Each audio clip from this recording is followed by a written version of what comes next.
કચ્છમાં ખેડૂતોએ મોટું આંદોલન કર્યું, કલેક્ટરને આવેદનપત્ર આપ્યું. ત્યારબાદ ક્યાંક ને ક્યાંક તંત્ર દ્વારા વીજ કંપનીની સામે એક્શન લેવામાં આવ્યું. હવે સુરેન્દ્રનગર અને મોરબીમાં પણ ક્યાંક ને ક્યાંક આવી જ સમસ્યા સામે આવી છે. ખેડૂતો ફરી એકવાર મોરબી કલેક્ટર કચેરી પહોંચ્યા હતા અને ત્યારબાદ શું ચર્ચા થઈ એની વિગતે વાત કરીશું. નમસ્કાર, હું છું ઉજ્જવલ અને આપ જોઈ રહ્યા છો નિર્ભય ન્યૂઝ. ગુજરાતમાં હાલ ખેડૂતો એક અલગ જ લડાઈ લડી રહ્યા છે. આ લડાઈ ભલે કોઈને ખબર ના હોય, પરંતુ વીજ કંપનીઓની સામે કે જે વીજ કંપનીઓ તેમના ખેતરોમાં અચાનક આવે છે, તંત્રના જોરે આવે છે અને તેમના ખેતરોમાં વીજ પોલ ઊભા કરીને જતી રહે છે. આ તમામ બાબતોને લઈ અને ખેડૂતો દ્વારા અનેકવાર રજૂઆતો પણ કરવામાં આવી રહી છે. આ વાતને લઈ અને ખેડૂતો પોતાની અલગ લડાઈ લડી રહ્યા છે. ભલે આ લડાઈ કોઈ જગ્યાએ જોવાતી નથી કાં તો કોઈને જોવાડવી નથી, પરંતુ આ ખેડૂતો હાલ ભારે પરેશાન છે. એમના ખેતરોમાં, એમના ઘરોમાં ક્યારે પણ તંત્ર સાથે આ વીજ કંપનીના લોકો પહોંચી જાય છે. ખેડૂતોને ડિટેન કરવામાં આવી રહ્યા છે. વધુમાં સમગ્ર બાબતને લઈ અને પાલ આંબલિયા સાથે ખેડૂતોએ મોરબી કલેક્ટર કચેરીએ હલ્લાબોલ કર્યો હતો અને ત્યારબાદ અંદર કલેક્ટરને આવેદનપત્ર આપી અને શું વાત થઈ એના પર સૌપ્રથમ નજર કરીએ.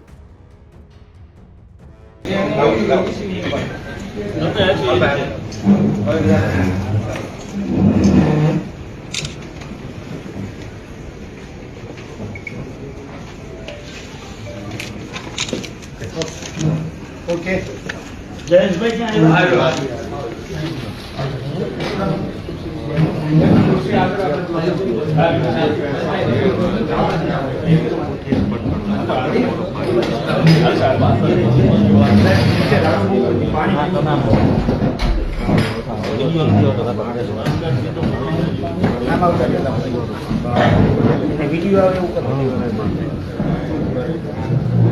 જયેશભાઈ જી સર, આ ટાવર લાઈન ને લઈને જે આપણી કચેરી દ્વારા હિયરિંગ્સ કરવામાં આવે છે એ સૈદ્ધાંતિક રીતે કાયદાકીય રીતે ખોટા છે. આ વાતની રજૂઆત કરવા માટે અમે આવ્યા છીએ. 1885 નો જે ટેલિગ્રાફ એક્ટ છે એ રિપીલ થઈને ટેલિકોમ્યુનિકેશન એક્ટ 2024 બન્યો છે. 1885 ના કાયદાની 16(1) હેઠળ આપણી કચેરી દ્વારા ખેડૂતોને નોટિસ આપીને હિયરિંગ કરવામાં આવે છે અને પોલીસ પ્રોટેક્શન આપવામાં આવે છે. એ મૂળમાંથી ખોટા છે. એટલે આપને અમે જે રજૂઆત કરવાની છે એ છે કે અત્યાર સુધી જે કંઈ 16(1) ને લઈને આપની કચેરી દ્વારા જે ઓર્ડર થયા છે, ખાસ કરીને પોલીસ પ્રોટેક્શન આપવાના, એને રદ કરવામાં આવે. વળતરની પ્રક્રિયા નક્કી કરવા માટેના જે પ્રસ્થાપિત નિયમો ભારત સરકાર દ્વારા બનાવવામાં આવેલા છે એનું કંપની દ્વારા ફોલો કરવામાં આવતું નથી. એટલે આપના જિલ્લામાં ડીએલવીસી કરવામાં નથી આવી, પણ આરઓડબ્લ્યુ ગાઈડલાઇન જે ભારત સરકાર દ્વારા જાહેર કરવામાં આવેલી છે એ આરઓડબ્લ્યુ ગાઈડલાઇનની જે શેડ્યુલ ઓફ પ્રોસિજર જે છે એ એસઓપી કંપની દ્વારા ફોલો કરવામાં નથી આવતી. એટલે પોલીસ પ્રોટેક્શન જે આપેલા છે એ તમામ પોલીસ પ્રોટેક્શન આપ વિથડ્રો કરો. બીજા જિલ્લાઓમાં ખાસ કરીને, કારણ કે આખા 20 જિલ્લાઓની આ વાત છે અને 20 જિલ્લાના ખેડૂતોને અસર કરતી વાત છે. એટલે કચ્છમાં આંદોલન થયું ત્યારે સરકાર લેવલે એક સૈદ્ધાંતિક નિર્ણય એવો પણ કરવામાં આવ્યો છે કે ફર્ધર પોલીસ પ્રોટેક્શન ન આપવામાં આવે અને અત્યાર સુધી જે પોલીસ પ્રોટેક્શન આપવા માટેના જે કલેક્ટર કચેરીના હુકમો થયા છે ને એબેન્સમાં રાખવામાં આવે. એટલે બીજો મુદ્દો અમારો આ છે. ત્રીજો મુદ્દો એ છે કે ટેલિકોમ્યુનિકેશન એક્ટ બનેલો છે, 2003 નો ઇલેક્ટ્રિસિટી એક્ટ બનેલો છે, એનો 164 જે આર્ટિકલ છે એને એકોર્ડિંગલી ટેલિગ્રાફ એક્ટ મુજબ આપની કચેરી કાર્યવાહી કરે છે.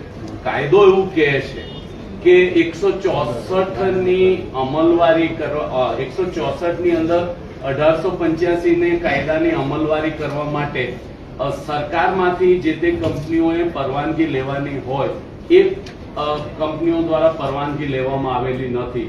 એટલે 164 ની જે કંઈ કાર્યવાહી આપણી કચેરી દ્વારા કરવામાં આવે છે એ પણ રદ કરે અને ભૂતકાળમાં જે કરેલી છે એને પણ રદ કરવામાં આવે.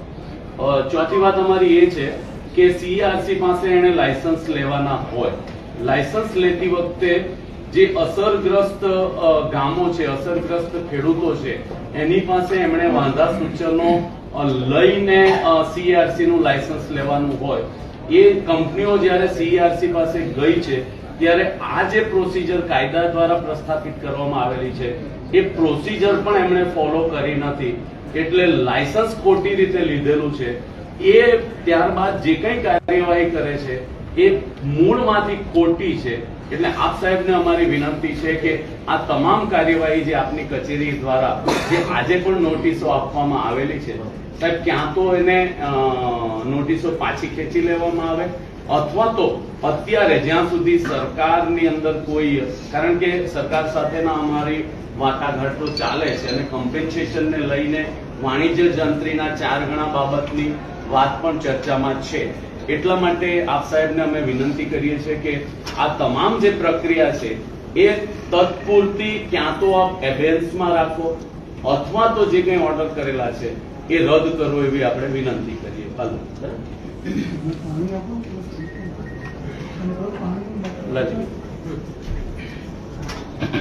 સૌથી મોટો જે સવાલ એ છે કે કચ્છમાં પણ આ વસ્તુનું છે કે મૂળ માલિક જે જમીનનો માલિક છે, ખેડૂત છે, એ પોતે જાણે ગુનેગાર હોય એમ પોલીસ ડિપાર્ટમેન્ટ જે છે એ લીગલી અને ઇલીગલી બંને રીતે એટલે જે ઉદ્યોગપતિ તરફી પ્રોટેક્શન આપે છે અને ખેડૂતોને ગામને કોર્ડન કરીને લોકોને જે છે એ પોલીસોએ ઢસડ્યા હોય એવા અમ લોકોને જે છે વાંઢિયા અને રોડાઈ 2 ગામના જે થયો, પછી ખેડૂતે ત્યાં બહુ મોટા પાયે આંદોલન કર્યું, રસ્તા રોકો સુધી ત્યાં પહોંચ્યું. આપ સૌ જાણો છો કે કેવી રીતે મોરબી જે છે એ આખા ગુજરાતમાં સૌથી વધારે લાઈન જે નીકળવાની છે, એક જગ્યાએ જે નીકળવાની છે એ જિલ્લો મોરબી જિલ્લો છે.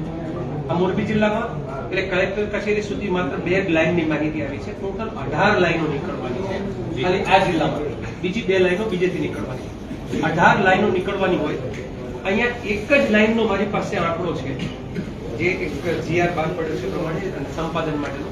એમાં 97 ગામમાંથી ને એ લાઈન નીકળવાની છે. એમાં માળિયાના 40 ગામ છે, હળવદ જે છે એના લગભગ 30 ગામ છે, સોરી મોરબીના, અને જે છે એ 37 ગામ છે એ હળવદના છે. આ લાઈનો બધી જે જ્યાંથી નીકળે એટલે અહીંયા બહુ મોટા પાયે સવાલો ઉભા થવાના. તો અમે તમારી પાસે જે અપેક્ષા રાખીએ કે as a head of the જે છે ડિસ્ટ્રિક્ટ, તમે ખેડૂતોને અન્યાય થાય, ખેડૂતો એના કારણે જે છે ક્યાંક ને ક્યાંક ઘર્ષણમાં ઉતરે કંપનીઓ સાથે, એવું ન થાય, લો એન્ડ ઓર્ડર જળવાય અને કોઈ પણ ખેડૂત સાથે આપણા દેશના જ કાયદા મુજબ, હું તો દેશના કાયદાની વિરુદ્ધમાં બિલકુલ જવા પણ નથી માંગતો ને એની વાત પણ નથી કરવા માંગતો. કન્સેન્ટ જે છે આપણા કાયદાની અંદર આપેલી આપણા બંધારણીય જોગવાઈ છે કે કોઈ પણ જગ્યાએ જમીન માત્ર 3 જ કિસ્સામાં જમીન લઈ શકે, ડાયરેક્ટલી વિધાઉટ કન્સેન્ટ પણ લઈ શકે. એ રાષ્ટ્રના હિત માટે, આર્મી માટે, રેલવે માટે કે એ પ્રકારના જે મહત્વના બાબતો હોય તો જ લઈ શકાય. કંપનીઓ માટે એ કન્સેન્ટનો ના હોય તો લઈ શકાતી નથી. ત્યારે કંપનીઓ રેડ આ રીતની વિધાઉટ કન્સેન્ટ દાદાગીરી કરીને જ્યારે નાખે છે ત્યારે કમસે કમ મોરબી જિલ્લામાં તો આવું ન થાય એની આપ કાળજી લો વ્યક્તિગત. અને કોઈ ખેડૂત બેન દીકરીઓ જે છે એ પોલીસ એનો હાથો, એટલે પોલીસ અને ખેડૂતો સામસામા ના આવે. કંપની વાળો તો અદાણી તો છે કે એના ત્યાં ક્યાંક બેઠા હશે અને અહીંયા એની લાઈનો નીકળતી હશે, ખેડૂત અને પોલીસ સંઘર્ષ કરે, ગામડાના લોકો છે. આવું ન થાય. બીજું ક્યાંય પણ કાયદાનો દુરુપયોગ ન થાય. પ્રોટેક્શન માંગે રાતોરાત મળી જાય ખેડૂતને પૂછ્યા વગર, એ બરાબર નથી. એટલે પહેલા તો એને યોગ્ય વળતર મળ્યું છે કે નહીં, પૂરી કાર્યવાહી થઈ છે કે નહીં, એની જનસુનવાઈ થઈ છે કે નહીં, એ બધી જ પ્રોસેસ પૂરી થયા પછી જે છે એ આગળની કાર્યવાહી થાય એવું આપણે કહેવાનું.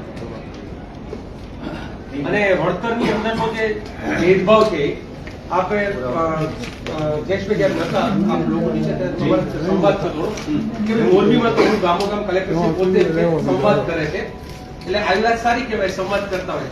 તો આ જયેશભાઈ દક્ષિણ ગુજરાતમાંથી એમના વિસ્તારમાંથી 2.5 કરોડ સુધીનું ચૂકવણું મામલા દીઠ કરાવડાયું છે.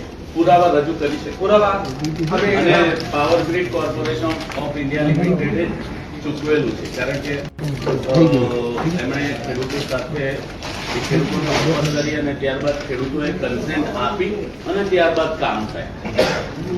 હવે 765 kV નો જ વીજ પ્રવાહ અહીંયાથી પણ પસાર થવાનો છે.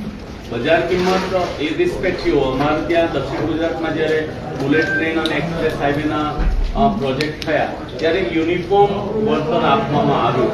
તો અમારી એક વાત એ પણ છે કે બધાને એક સરખું સરકારમાં અત્યારે નીતિ વિષયક નિર્ણય માટેની મિત્રો જરા શાંતિ રાખજો ને, પાછળ વાત થાય છે, ડાયલોગ મહત્વના થઈ રહ્યા છે. સરકારમાં નીતિ વિષયક નિર્ણય માટેની ચર્ચા અત્યારે છે અને એ છે કે કારણ કે આ લાઈનનો વાણિજ્યક હેતુ માટે ઉપયોગ થાય છે એટલે વાણિજ્યક જંત્રીના કારણ કે 2003 નો કાયદાને શેડ્યુલ 1, 2, 3 ના જમીન સંપાદન કાયદાના શેડ્યુલ લાગુ પડે છે એટલે બજાર કિંમતના 4 ગણા. વાણિજ્ય જંત્રી એ બજાર કિંમત તરીકે ગણવા માટેની જે પ્રક્રિયા છે એ સરકાર લેવલે અત્યારે ચર્ચામાં છે અને અમારી પાસે જે ઇન્ફોર્મલ માહિતી છે એ સરકાર સૈદ્ધાંતિક રીતે એને 2 ગણા આપવા માટેની સરકારે તૈયારી પણ બતાવી છે. ઓરલી સંગઠનો અત્યારે વાણિજ્યક જંત્રીના 4 ગણા વળતર માટે ના રજૂઆત અત્યારે કરી રહ્યા છે અને આવનારા લગભગ નજીકના ભવિષ્યમાં એ નિર્ણય થવા પર છે. એવા સંજોગોમાં સાહેબ આપની કચેરી એસઓપી માં ક્લિયર કટ લખેલું છે કે ભાઈ કંપની ખેડૂત પાસે જાય, ખેડૂતને એના ખેતરમાં ક્યાં થાંભલો આવવાનો છે એ બતાવે, ત્યારબાદ એને વળતર આપવા માટેનું કેટલું થાય છે. વળતરમાં પણ કે ભાઈ કોરિડોર છે તો એ કોરિડોરના પર્સન્ટેજ એની અંદર ફિક્સ કરેલા છે એ 30% છે સર. કંપની અત્યારે 25% ની વાત કરે છે. જે ROW સપ્લિમેન્ટરી ગાઈડલાઈન જે બહાર પાડવામાં આવી છે એમાં રૂરલ એરિયામાં 30%, નગરપાલિકા અથવા તો ડીમ્ડ અર્બન એરિયા છે એમાં 45% અને કોર્પોરેશન વિસ્તારમાંથી જ્યાંથી લાઈનો પસાર થાય છે ત્યાં 65% કોરિડોરનું વળતર આપવાનું છે.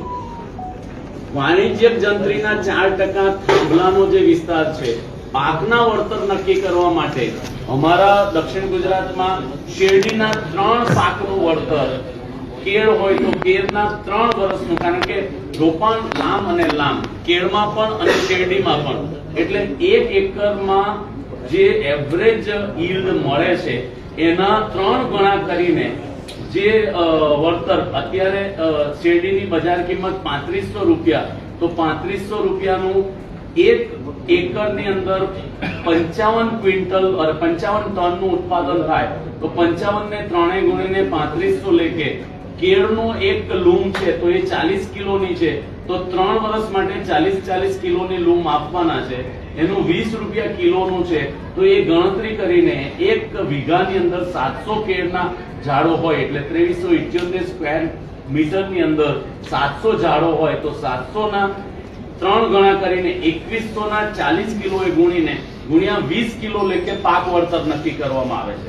આ વિસ્તારમાં જે કંઈ ધારો કે કપાસની ખેતી થાય છે કે બીજી કોઈ બાગાયતી ખેતી થાય છે તો એના જે પાક વળતર આપવાના ધારાધોરણ છે એ સમગ્ર ગુજરાતમાં જે રીતે નક્કી કરવામાં આવ્યા છે એ રીતે અહીંયા વીજ કંપનીઓ એ ધારાધોરણ મુજબ નથી કરતી. અત્યારે હળવદનો એક ખેડૂત હતો, એના ખેતરની અંદર જમરૂખી અને સાગના ઝાડ જે 7 વર્ષ કરતા વધારે ઉંમરના છે એનું એક સાગના ઝાડનું 40,000 રૂપિયાનું વળતર આપવાનું સરકારની ગાઈડલાઈન છે પણ કંપની નથી આપતી સાહેબ.